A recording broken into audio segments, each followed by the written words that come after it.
Peter تم 10 دن کہاں غائب رہے؟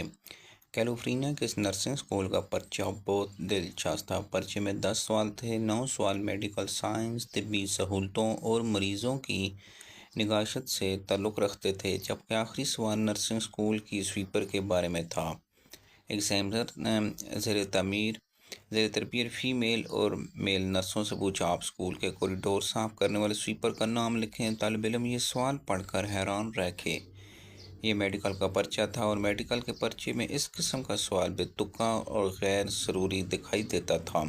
کمرہ امتحان میں ایک طالب علم نے ہاتھ اٹھایا۔ ایگزامینر نے اس کی طرف دیکھا اور مسکرا کے پوچھا، یس۔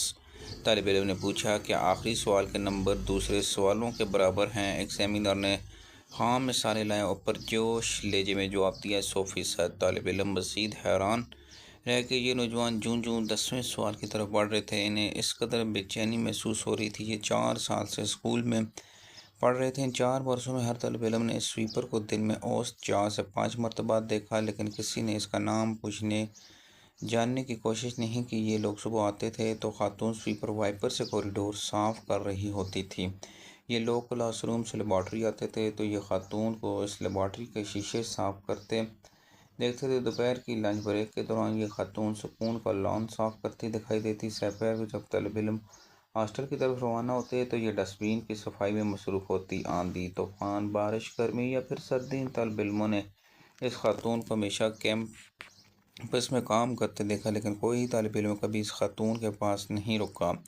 کسی نے اس سے ہاتھ نہیں ملایا اور کسی نے اس کا نام جاننے کا تکلف نہیں کیا۔ یہ رویہ صرف خاتون سویپر تک محدود نہیں، ہم سب لوگ اسی مائنڈ سیٹ کے مالک ہیں۔ ہم کبھی اپنے سے کم تر اسٹیٹس کے لوگوں کا نام اور حال معلوم کرنے کی کوشش نہیں کرتے۔ ہمیں افسروں اور مالکان کے آنے سے پہلے ان کے نام، ان کے والدین کے نام، ان بچوں کے نام، حتیٰ کہ عزیز رشتہ داروں اور دوستوں کے نام معلوم ہوتے ہیں، لیکن جب ہماری توجہ ماتحتوں کی طرف شفٹ ہوتی ہے تو ہم ان کے درجنوں اور اسٹیٹس کے مطابق ان کے نام سے لاتعلق ہوتے چلے جاتے ہیں۔ ڈائریکٹر کے لیے ڈپٹی اور اسسٹنٹ ڈائریکٹر کے لیے محض اسسٹنٹ ڈائریکٹر اور ڈپٹی ڈائریکٹر ہوتا ہے۔ ان افسروں کے لیے سیکشن افسر، اسسٹنٹ اسٹینوگرافر ناقابل توجہ ہو جاتے ہیں۔ ان کا نام معلوم کرنا یا ان کا نام یاد رکھنا مناسب نہیں سمجھتے، پیچھے رہ جاتے ہیں۔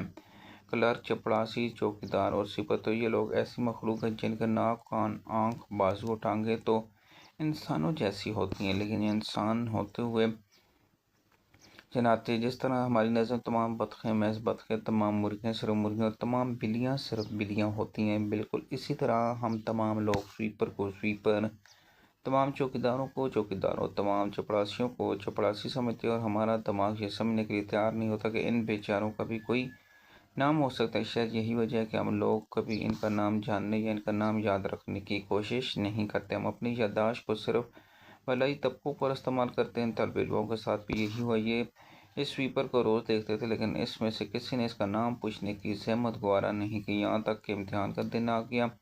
امتحان کے وقت وہ خاتون سویپر معمول کے مطابق عمارت کے شیشے صاف کر رہی تھی، لیکن اس دن طالب علم پرچے سے نظریں اٹھا کر کی طرف دیکھ رہے تھے۔ اس دن اس نوجوان کی پہلی بار معلوم ہوا خاتون سویپر کے بال مہندی رنگ کے ہیں، وہ ذرا سی فربی مائل اور اس کی آنکھیں دوسری آنکھ سے چھوٹی ہے۔ پوری کلاس میں صرف فلپ کو اس کا نام معلوم تھا۔ فلپ نے سویپر کا نام لکھا اور پرچہ مطمئن کو دے کر باہر آ گیا۔ اس نے سویپر سے ہاتھ ملایا، جھک کر اس کا شکریہ ادا کیا اور عمارت سے نکل گیا۔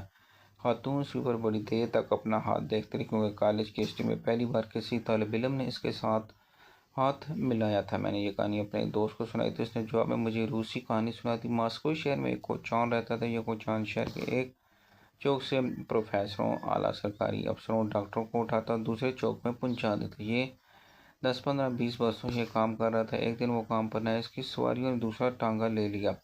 وہ 10 دن غائب رہا، سواریاں دوسرا ٹانگا لیتے رہیں۔ 10 دن پر واپس آیا تو اس کا خیال تھا اس کی سواریاں اس سے پوچھیں گی، پیٹر تم 10 دن تک کہاں غائب رہے؟ لیکن سواریوں کے لیے وہ محض ایک کوچوان تھا۔ وہ آ گیا، ٹھیک ہے، نہیں آیا تو دوسرا کوچوان لے لیا، بات ختم۔ چنانچہ کسی نے اس سے نہیں پوچھا تم اتنے دن کہاں رہے؟ وہ سارا دن ہر مسافر کی طرف اس امید سے دیکھتا رہا کہ اس سے 10 دنوں کی غیر حاضری کے بارے میں پوچھے، لیکن کسی نے نہ پوچھا۔ رات ہوئی تو اس نے ٹانگا کھڑا کیا، گھوڑا کھولا اور اسے استبل میں لے گیا۔ اس نے گھوڑے کی کاٹھی اتاری، اس کی کمر پر ہاتھ پھیرا، اس سے مخاطب ہوا، میرے دوست، مجھے یقین ہے تم مجھ سے پوچھنا چاہتے ہو میں 10 دن کام پر کیوں نہیں آیا۔ میرے بھائی، میرا اکلوتا بیٹا فوت ہو گیا، میں نے اس کو بڑی مشکل سے پالا تھا، یہ جوان ہوا، بیمار ہوا، 10 دن پہلے انتقال کر کے، چنانچہ میں اس کی وجہ سے کام پہ نہیں ہے، لیکن میں آج سے ریگولر ہوں۔ آپ اگر غور کریں تو ماسکو کا وہ کوچوان کیلیفورنیا کی وسیع پر پخش تمام کے لوئر گریڈ ورکر ایک ہی المیہ کے ساتھ منسلک ان لوگوں کو دنیا کے کسی کونے میں انسان کا سٹیٹس حاصل ہے۔ یہ لوگ 30 سال تک ایک دفتر میں، ایک ہی گھر میں، ایک ہی گلی اور ایک ہی فیکٹری میں کام کرتے، لیکن کوئی شخص ان کا نام تک جاننے کی زحمت نہیں کرتا۔ یہ لوگ بیمار ہو جائیں تو ان کی جگہ دوسرا سویپر، دوسرا چپڑاسی، دوسرا چوکیدار اور دوسرا گیٹ کیپر آ جائے، اور صاحب کو معلوم ہی نہیں۔ اللہ تعالیٰ محمد جمیل دفتر کیوں نہیں ہے، بڑے لوگ اس کے وجود کو درپیش مسائل تک نہ واقف۔ ملےدار نے گلی میں کسی جانگ کر جمیدار کا نام نہیں پوچھا، وہ روزانہ منہ اندھیرے گلی میں آتا ہے، ہمارے جاگنے سے پہلے ہماری گلیاں اور ہماری نالیاں صاف کرتے ہیں، جس کی وجہ سے ہماری گلیاں، ہمارے گھر صاف ہیں۔ ہم وین، بس اور ٹیکسی کے اس ڈرائیور کا نام بھی نہیں پوچھتے جس کے ساتھ ہم روزانہ سفر کرتے ہیں۔ جس دن یہ نہیں آتے، اس دن اس کا بیٹا، اس کا بھائی یا کوئی عزیز ڈیوٹی پر آ جاتا ہے، ہم نے کبھی اس کے ساتھ واپس آنے پر اس کا دکھ شیئر نہیں کیا۔ ہم نے کبھی نہیں سوچا وہاں چپراسی کی ہو یا پھر چیئرمین کی ماں یا یہ مار پہنچا تو اس کا دل بھی اتنا ہی دکھتا ہے جتنا ہمارا ہو سکتا ہے۔ بس ہمیں ایک مالی، ایک خنسامہ، ایک چوکیدار، ایک چپراسی چاہیے تھا، وہ محمد بشیر ہو، اللہ دیتا ہو، پھر جوزف ہو، ہماری نظر وہ بیس چپراسی اور مالی ہوتا ہے۔ ہم نے کبھی نہیں سوچا اس مالی، اس چوکیدار کے سینے میں بھی دل ہے، یہ بھی انسان ہونے کے ناطے اتنا ہی دکھ اور اتنی ہی تکلیف محسوس کرتا ہے جتنی ہم لوگ کرتے ہیں۔ میں اکثر سوچتا ہوں یہ لوگ اپنے دکھ کس کو سناتے ہیں، کیونکہ آج کل تو گھوڑے بھی نہیں ہوتے، یہ لوگ انہیں اپنا دکھ سنا کر خود کو ہلکا۔ کاش ہم ان لوگوں سے ان کے نام جاننا شروع کریں جن سے کبھی نام نہیں پوچھا، جنہوں نے کبھی انسان کو انسان نہیں سمجھا۔ تو ناظرین، کالم سننے کے لیے اس چینل کو سبسکرائب کر لیں۔